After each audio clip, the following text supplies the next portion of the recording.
Hello and welcome. My name is Nanny Cash, and we are back with Premier League predictions. To be honest, I am rushing this out a little bit because I forgot that there's a Friday game on the schedule. So my apologies. I am recording this just before that game starts.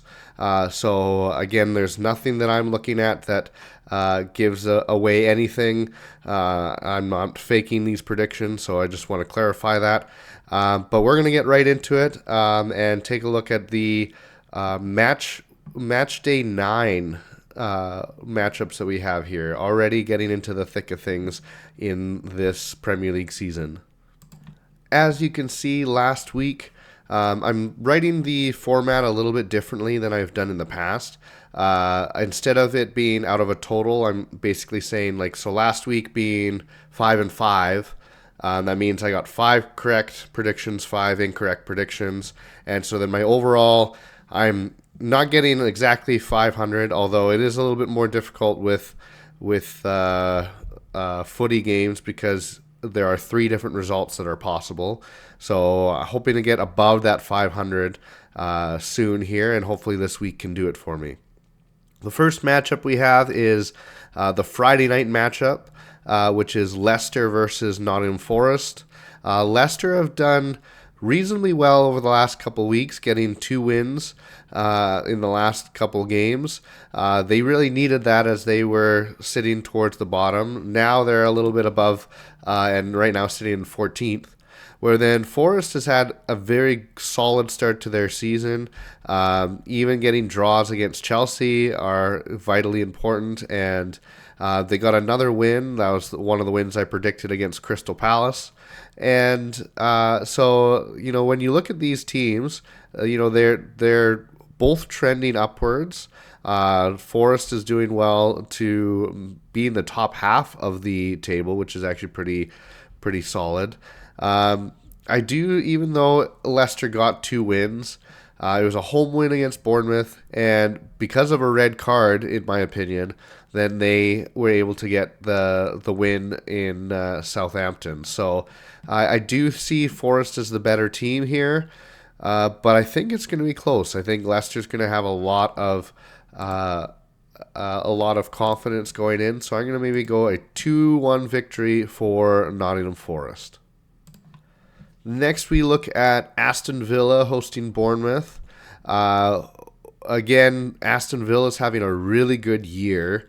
Seeing them not only do well in the Premier League after finishing 4th last year and now sitting in 4th again, but they're also doing very well in the Champions League, sitting at the top of the table of the new Champions League table. So Aston Villa is doing very well, being able to balance both European and the domestic league. Bournemouth are also doing relatively decent. There seems to be a team that recently they've got 2 wins but 3 losses, so it's back and forth. Their last win, though, was a big win against Arsenal. Now, part of that was there was a red card that pushed them over the edge that allowed them to be a little more attacking. But Bournemouth get a key 3 points in that matchup. I do see Aston Villa as the better team here, and especially at home, I am going to give Aston Villa the benefit of the doubt. They've also, again, been undefeated across the last 5 Premier League games. I'm going to go for a 3-1 victory here. Aston Villa takes the 3 points. Next up, we have Brentford against Ipswich.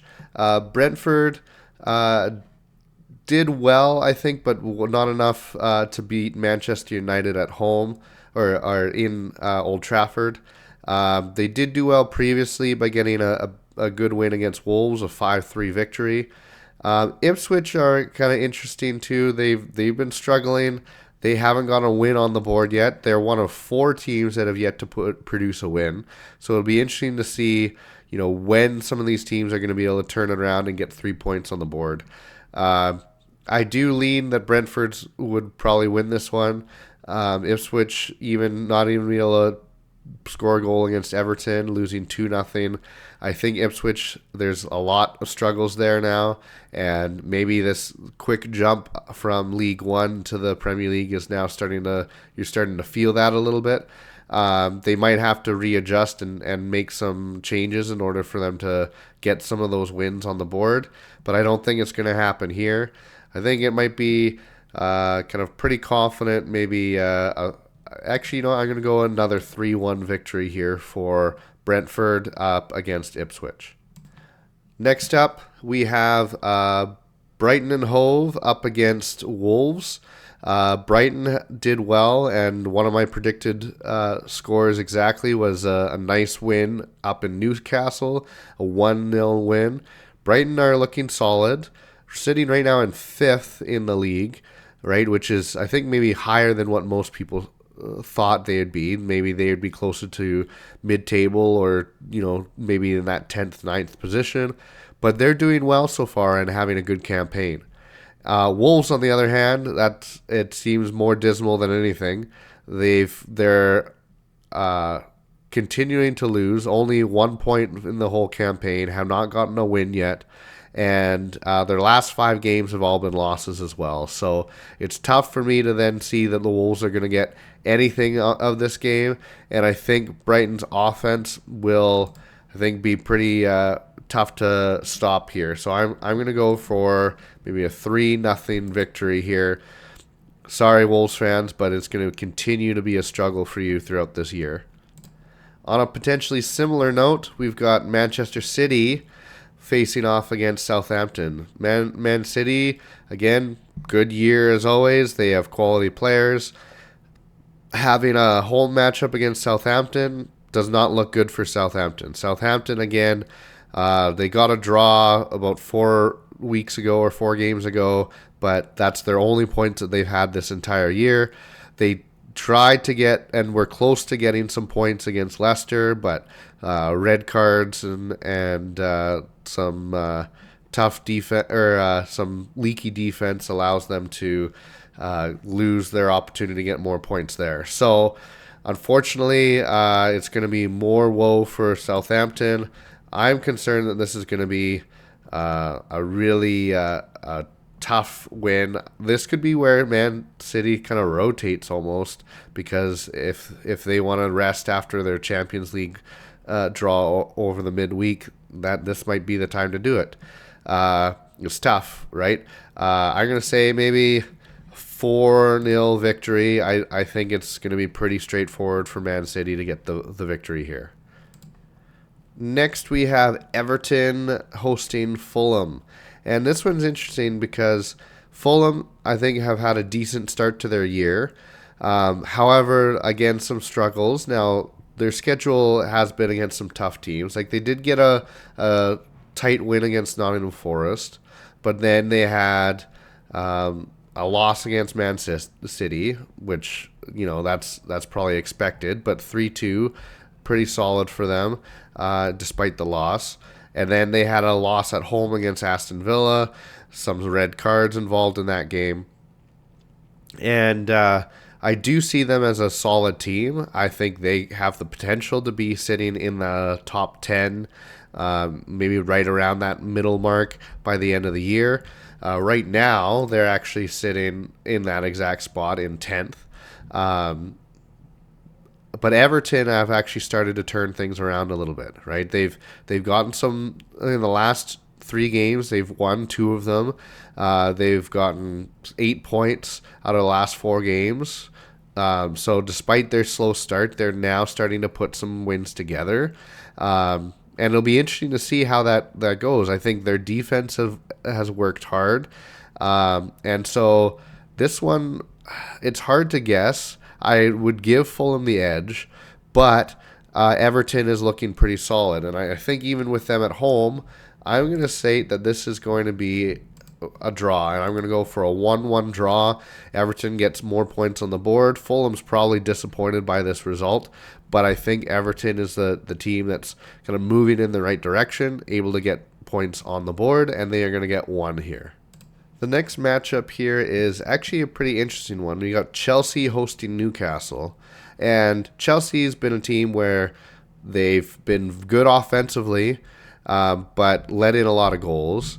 And Newcastle's just about the opposite, where they're very defensively sound, but they haven't had the same luxury of scoring goals in front of net here. So it's interesting to see of who's going to be kind of determining the pacing here and how that's going to shape out for the game. And that's where I think I'm going to see how this results. If it's going to be slow, methodical, and lots of defensive stops, it might benefit Newcastle if they can then get some opportunities on the counter.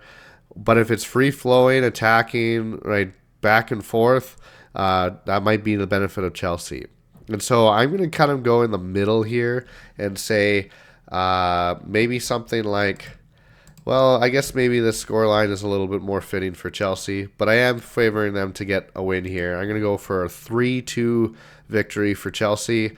I think they've got something going offensively, and they'll do just enough at home to defeat Newcastle. Next, we have Crystal Palace hosting Tottenham in a bit of a London derby.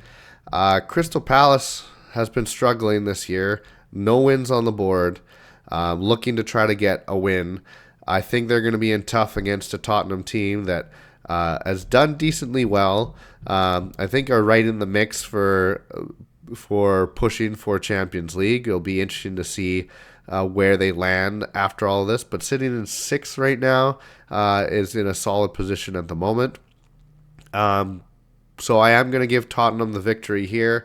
Just probably, I'm going to say maybe not anything too flashy, but just a confident enough 2-0 victory for the Spurs.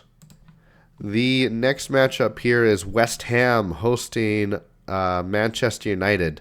And for both of them, their form guide is kind of, here or there. They have a win, couple losses, and it's interesting. Like both of these teams maybe are underperforming. Manchester United certainly has a lot of eyes on them, and whether Erik ten Hag is going to maintain being the manager there. This is one that's tough. I would maybe lean Manchester United in this one. However, with West Ham being at home, there's a interesting balance there. I'm going to go for a draw here. I'm going to go for maybe 2-2 draw. West Ham maybe getting the points that they want. A lot of disappointment for Manchester United not to get 3 points out of this one. Then finally we have Arsenal hosting Liverpool in probably one of the games of the week. The trouble that I have with this is Arsenal have done very well this year. However, whenever they have given up a red card, that's the only time that they've lost points. So it's an interesting matchup to see them now against Liverpool. One benefit for Liverpool is that Bukayo Saka is not in the lineup. So it's going to be different. Again, Arsenal's also been playing without Odegaard for a little while, and that might be contributing to some of their struggles in the Premier League season. But again, I say struggles, and they're sitting in third. So let's not be too carried away there. A lot of people are looking at this game as if Liverpool goes out and wins, that might be very tough for Arsenal to feel like they have a title shot this year. They might be relegated to kind of sitting in the best of the rest behind Man City and Liverpool if they can't get a result here. So we'll see. I think Liverpool is probably strong enough to get a result. I do believe Arsenal's game plan will be sufficient to make this a tight game, but I do think Liverpool has been not only very good in the league, but also has a very good Champions League run so far. It's hard to see that Liverpool is going to lose games very often. And so I'm going to give Liverpool the victory here. What's the score going to be? I think it's going to be tight. Maybe a 2-1 nail biter. Maybe Liverpool gets a goal in the 80-something minute to push them over and get the victory here. So, those are my Premier League predictions. If you have your own predictions, put them down. Again, I apologize that I'm going to be putting this out probably while the Leicester Forest game is going, but I'm giving you every confidence. I'm making these predictions without looking at the results or the lineups or anything like that. This is my predictions for the week. So thank you so much for watching. Please like and subscribe, and we'll see you again next time. Bye for now.